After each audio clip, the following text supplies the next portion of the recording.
to viewers. Thank you for this is your boy. Thank you for listening. This is your boy Gentroos the DJ. Your economist, your business person, your analyst is here to give you today. Today I'll briefly touch on a few things: the Venezuelan economy, Africa, and Ukraine, and give you a brief summary of what's the current affairs, what's happening, what you can look out for, what you can invest in. So basically, with Venezuela, one third of the population has left due to what's happening. US companies tried going there, but they refused for the oil to take over due to the effects of what happened in recent days. And then they have a population of around 8 million, so it's not a huge country at all.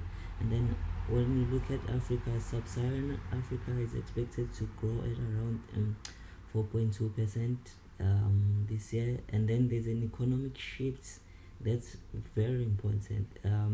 African oil is much cheaper, so basically people need to find an alternative for oil prices. So African oil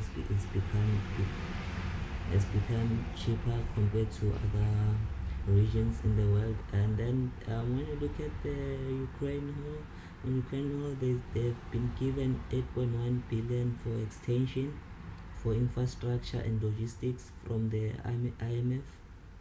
And then the growth of Ukraine is expected to grow at below 2%. And then when we look at the other factor, more than 4 million Ukrainians have not returned back home. So the war is still going on in the Ukraine. That was reported by IMF. And then we'll look at the stocks. Stocks today at the lowest, which is it's expected it's lower than declined at like 10%. It's below 10%. This has never happened, even during times of recession. Even economists are not saying anything about it. During COVID, stocks have never went down to less than 10%. It's predicted that it would be down less than 10% the whole of year. And then the indicators or the causes of that is S&P 500. S&P 500 is basically the top 500 multinationals in the world. So basically what it's saying is companies are not performing well domestically in the US, which is New York Stock Exchange, and globally because of multinationals are everywhere. And then the other thing, the oil prices, the disruption, the war is causing a huge impact in terms of the economies and the stocks going down. However, on a positive side, if you wanna invest, or you can consider the commodities are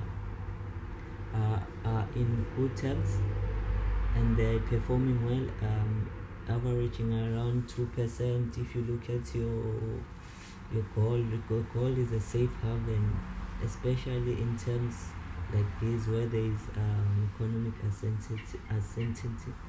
You'll have to look at gold, the commodities again. And then there are other asset classes like the bonds. The bonds are also a safe haven. Bonds are issued by government. Government collects tax, so your money is safe with the bonds, because government will always collect tax from taxpayers, and that's how you will always gain your money back from bonds issuing. And then there's property. You don't have to own an actual property because of it's expensive, but there's crowdfunding online.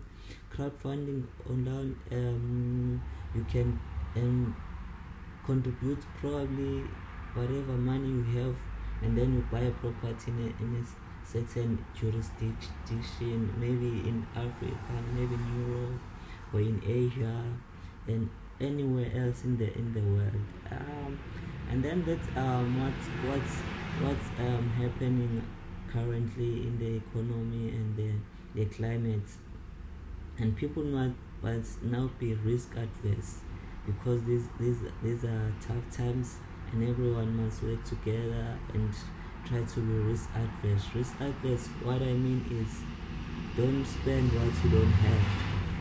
Spend accordingly, spend with intention, and plan ahead because of things might be big and bumpy.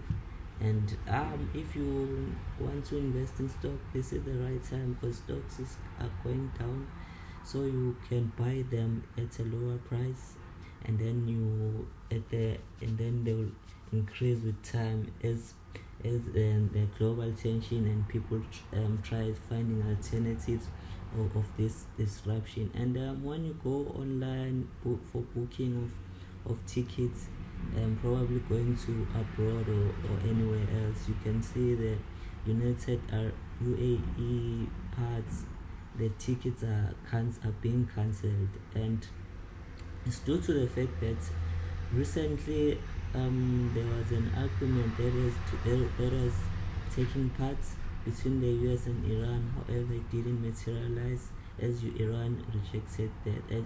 And as you all know, the UAE, the primary provider of oil in the world, that hence the US started negotiating with the Russian counterparts to be able to get oil, so that things can oil influences everything. The energy needs oil, transportation needs oil, cars needs oil, and then it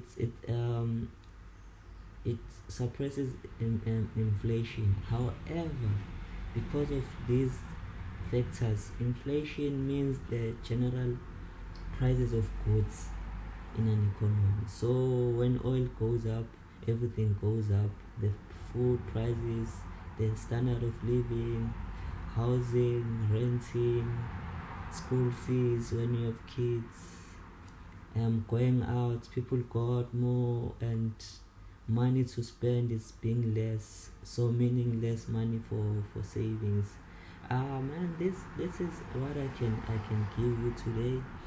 You can expect more from my analysis, and you will be given out.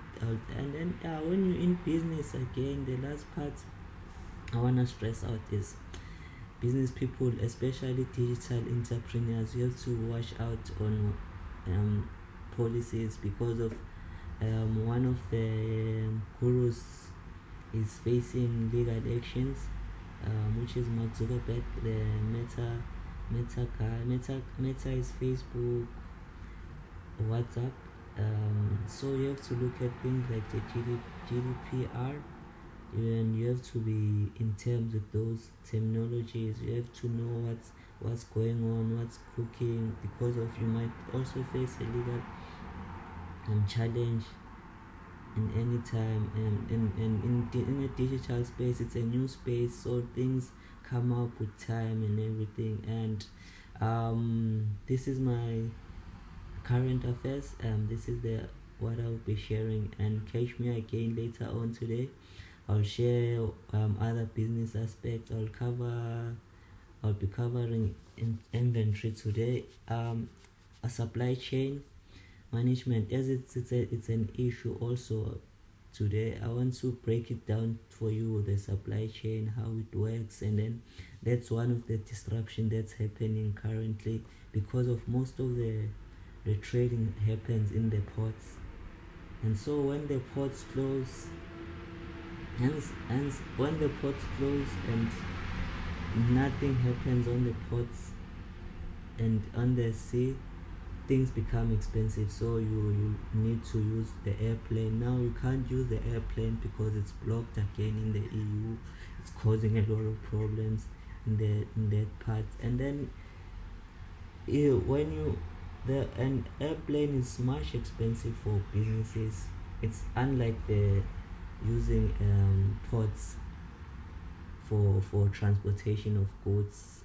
And then with oil, you need pipelines. When the pipelines are not working, you can't get oil across, because oil pipeline is also a mode of transport. And so again, when you look at oil again, there's petrol. Look at transportation. When you for instance, when there's trucks need petrol or diesel, so it's affected by oil also. So it disrupts everything, and then it creates a supply chain disruption and supply and demand disruption in the economy. That's my analysis for today. Thank you for listening. Thank you for your time. Thank you for your patience, and thank you for subscribing. Please add and comment and advise on anything you want to share with me. Advise me on what to improve, as this is a new channel. It's for you and the team around. And thank you for it's your boy and Gentroos, the DJ, your analyst, your economist, your business person, the one you can trust for consulting. Thank you. I'm out.